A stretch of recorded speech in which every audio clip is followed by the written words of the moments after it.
Should you buy or sell Chinese stocks? In this video, I'll be giving you a no BS answer to this question. But before we begin, if you are new to this channel, my name is Linus, and in this channel I share all things related to the stock market, so both investing and trading. So if you want more videos such as this, make sure you subscribe to my channel because each week I release new videos about investing, trading and the stock market. Alright, so let's first take a look at what is going on in the Chinese economy and what is happening to Chinese stocks in the past year. If we take a look at the situation with Chinese stocks, in the past year or so, there were a lot of uncertainties. And the number one thing that investors don't like is uncertainties. And with these uncertainties with Chinese stocks have been declining by quite a lot in this past year or so. And let's take a look at the recent uncertainties with regards to Chinese stocks. So if you take a look at this article over here, this article is by Bloomberg. And this article gives us a timeline of all the uncertainties with Chinese stocks. So if we scroll down all the way below, it started in 23rd of July. So over here we take a look. Bloomberg reports that China is considering asking companies that offer tutoring on the school curriculum to go non-profit as part of the sweeping set of constraints that threaten to decimate the $100 billion educational tech industry. And on the next day, on the 24th of July, China unveils a sweeping overhaul of its $100 billion educational tech sector, banning companies that teach the school curriculum from making profits, raising capital or going public. So what China did was basically turning a for-profit industry into a non-profit industry overnight. And it's not like this educational tech industry is a small industry. The industry is worth $100 billion. So literally overnight, China took down a $100 billion industry. And this is not the one and only controversial change that China made. This was just the start of the many reforms that the Chinese government were going to make in the future. So we scroll up and take a look. On July 26, food delivery giant Meituan falls 14%, its biggest decline on record, after China releases new guidelines requiring online food platforms to ensure the welfare of delivery workers. On August 3rd, Tencent Holdings tumbles as much as 11% after Chinese state-owned media described video games as spiritual opium and said that the country should stay alert to the harm of online games and regulate the sector as soon as possible. So this was the warning sign that the Chinese government gave the gaming sector. On August 12th, insurance shares fall after China's banking and insurance regulator ordered firms and local agencies to curb improper marketing and pricing practices, as well as step up user privacy protection. The watchdog encouraged companies to address these issues voluntarily and said that those that failed to comply would face severe punishment. Shares of insurance companies in China such as Zhong'an, Ping An, and New China Life Insurance Co. fell after that.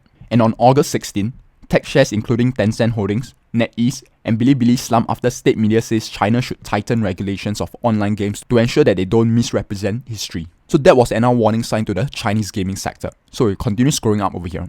On August 17, the Hang Seng Tech Index drops after China's market regulator issues draft rules on unfair competition on the internet. Baidu, NetEase, Alibaba, and Tencent Holdings slide with tech shares also among leading drags on the benchmark index. And it wasn't just the tech share. Shares of film producers and broadcasting companies fell after the People's Daily newspaper said that the nation would tighten regulation on the entertainment sector and idol culture. On August 20th, the Hang Seng Index slumps into a technical bear market as legislation setting out tougher rules on use of customer data. On 27 August, the Hang Seng Tech Index, which tracks the biggest technology stocks in China, reverses again in morning session following a report by Dow Jones that China will propose new regulations to block companies with large amounts of sensitive consumer data from floating shares in the US. We can go on and on about the rules and regulations and the reforms that the Chinese governments have made over the past year. And it's not just one sector facing a lot of uncertainties. As we have seen just now, from the education industry to the gaming industry to the insurance industry, the tech industry and even the entertainment industry, many industries in China are facing a lot of uncertainties. And these are reflected on the stock charts. So if you take a look at this ETF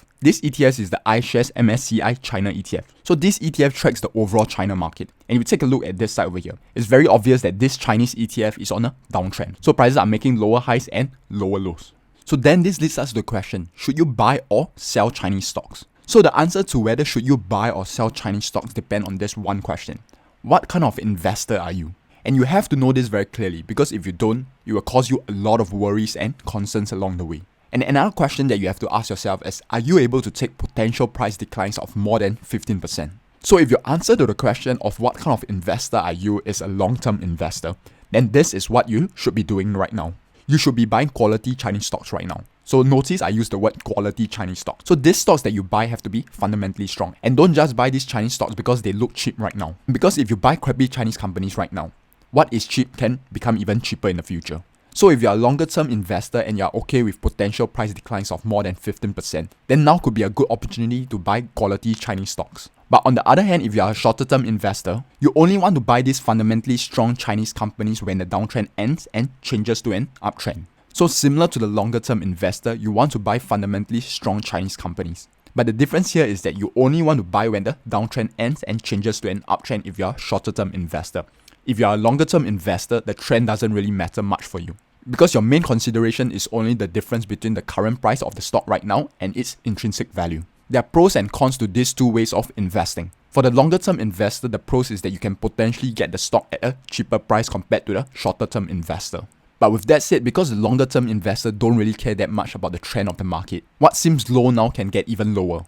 And the longer term investor might face potential losses until the trend starts to move up again. For the shorter term investor, because he or she is buying only when the downtrend ends and changes to an uptrend, this means that the shorter term investor has a higher probability of the stock moving up after he or she bought into the stock. So for the shorter term investor, he or she might be in profit sooner than the longer term investor. The cons for the shorter term investor is that because the shorter term investor only buys when the downtrend ends and changes to an uptrend, the shorter term investor might miss out on the earlier part of the move. So the amount of profits that the shorter term investor makes can be potentially lower than the longer term investor. So there are both pros and cons to each individual investing strategy. And the question is not so much so which investing strategy is better, but rather which investing strategy is more suitable for you. So if you're a longer term investor and your time horizon is more than 3 years, then this recent sell-off in Chinese stocks is a good opportunity for you to add in your positions in fundamentally strong Chinese companies. But if you're a shorter term investor and your time horizon is less than 1 year, then you don't want to buy these Chinese stocks right now, because right now for most of these Chinese stocks, they are in a downtrend. So what is low now can get even lower. So you want to wait for a confirmation and buy only when the downtrend ends and changes to an uptrend. And that's my no BS answer to the question of whether should you buy or sell Chinese stocks right now. Hopefully you have enjoyed and learned something from this video. If you did, smash that like button because it will really help the channel grow and allow me to produce more content such as this. And if you want more weekly stock ideas and tips, make sure you join my Facebook and Telegram groups. I included the links down in the description below. I'll see you in the other videos. To your financial success.